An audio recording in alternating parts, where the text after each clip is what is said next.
The interesting thing about Tomorrowland is that it's an intriguing idea, and it's connected with Disney in a really interesting way. In our modern world, everywhere we look, we see the influence science has upon our daily lives. Many of the things that seem impossible now will become realities tomorrow. Walt Disney was really interested in the future and all the possibility it could bring. It completely and totally fired up his creative imagination.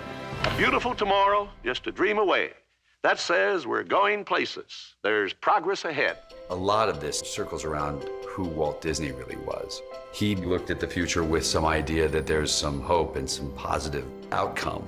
He came up with systems that would make people work together better, optimizing the human race. Walt Disney was always playing with something, you know, whether it was animatronics or mass transportation, the monorail, urban planning too, is his idea of what the world could be like. Experimental, prototype, community of tomorrow. I think he thought the best way to do that was not to preach about it, but to do it. There's a lot of similarities between the last project he was working on, the Epcot Center, and Tomorrowland, which was this utopian version of what we at our best could be. Since I was a little kid, Tomorrowland has not always felt traditionally science fiction to me.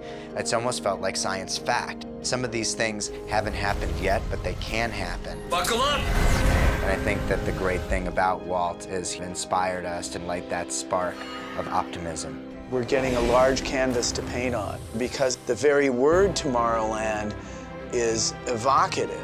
It evokes play and it evokes promise, freshness, you know, something that's unknown that's about to be here. A place where people actually live a life they can't find anywhere else in the world.